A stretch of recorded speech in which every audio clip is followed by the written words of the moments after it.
Et salut tout le monde, on se retrouve pour une vidéo aujourd'hui de présentation des différentes éditions de Wolverine's Revenge ou Wolverine Vengeance tel que l'a traduit Panini Comics.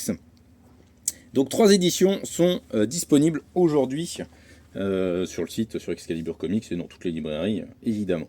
Donc vous avez la version classique, juste là, format 100%, voilà, avec le petit dos blanc et rouge. Une version noir et blanc qui permet de un peu plus profiter du dessin de Capullo en tous les cas. Bon, ça fait un peu cahier de coloriage quand même. Mais si vous voulez apprécier juste le noir et blanc et le trait quand même assez classe de Capullo, et bah ça marche plutôt pas mal. Cette planche est magnifique par contre. Incroyable. Donc voilà. Et vous avez enfin ensuite la version Red Band. Comme pour Blood Hunt, si vous vous souvenez, Marvel prend maintenant un peu cette habitude-là de sortir des épisodes d'une série dans une version plus explicite. Euh, voilà. Bon, on va pas se mentir, Wolverine Vengeance, la version de base est déjà quand même pas trop mal. Mais je sais qu'on nous a demandé de présenter le coffret. Je vais y arriver. Voilà. Donc le coffret est comme ça.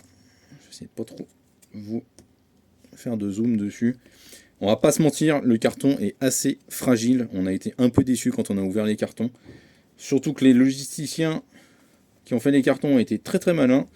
Ils ont mis des gros trucs très lourds dessus. Ce sont des génies. Donc voilà, c'est quand même pas... Bon, c'est pas le carton le plus épais et le plus costaud du monde. Donc c'est un peu dommage là-dessus. Et ensuite, ça s'ouvre avec un scratch. Voilà, vous avez le coffret qui s'ouvre comme ça. Par contre, je trouve qu'à l'intérieur, il est assez réussi là-dessus. Et vous avez donc les singles, les fascicules,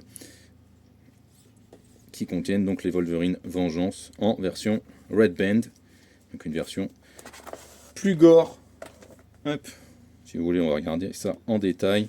On va se faire un petit bilan ensemble.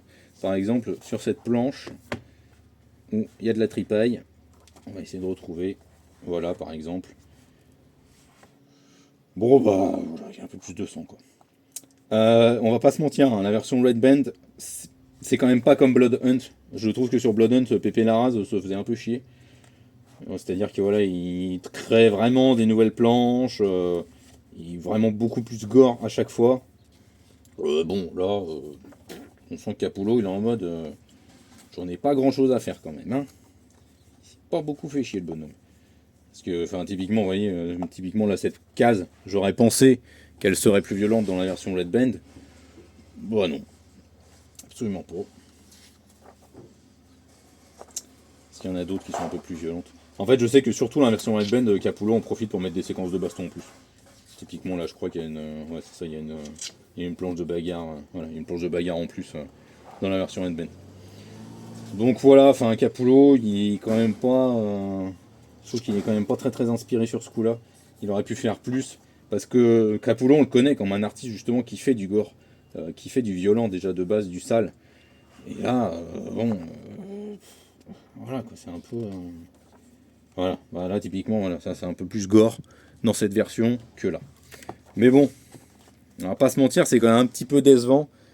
Euh, Surtout quand, voilà, quand on lit le récit de base. Donc, si je dois vous donner un conseil, je pense que le reste de l'équipe sera d'accord, achetez la version classique de Wolverine Vengeance, ce sera déjà vraiment très bien. La version Red Band, c'est à la limite si vous voulez vraiment avoir de la tripaille. Mais c'est clairement pas, comme on a pu le lire quand ça a été annoncé, où le Red Band classique est une version censurée de la Red Band. Pas du tout. La version classique est déjà quand même assez violente par moment. La Red Band en profite juste pour rajouter quelques détails graphiques, visuels sur de la violence. Mais ça n'a rien de sensationnel. Et ça n'a rien de beaucoup plus explicite ou de beaucoup plus gore. Voilà, je le dis, je le répète, la version de base est déjà quand même assez trash. Hein. Et la version pour le noir et blanc, c'est la version classique. Hein. De toute façon, Panini n'a pas l'autorisation en fait, de publier la version Red Band dans un format relié comme ça. Ils sont obligés de les publier dans un fascicule, ce qui explique pourquoi vous avez un coffret avec les fascicules à l'intérieur. C'est pas Panini qui se prend une lumie et qui fait une décision différente de publication. C'est vraiment dans les contraintes qu'ils ont dans le contrat avec Marvel. Ils n'ont pas le droit de le publier dans un autre format que ça. Donc si vous devez gueuler contre quelqu'un, gueulez contre Marvel. Mais voilà. La Red Band avait été demandée, Panini fait l'effort parce qu'il y a un peu de retard, et ça leur a permis d'avoir plus de traitement. Voilà, ils font l'effort de sortir la version Red Band parce qu'elle a été demandée. Donc on va pas non plus gueuler s'ils acceptent de le publier parce que les gens l'ont demandé. Forcément il y a une demande derrière, ça plaît aux gens.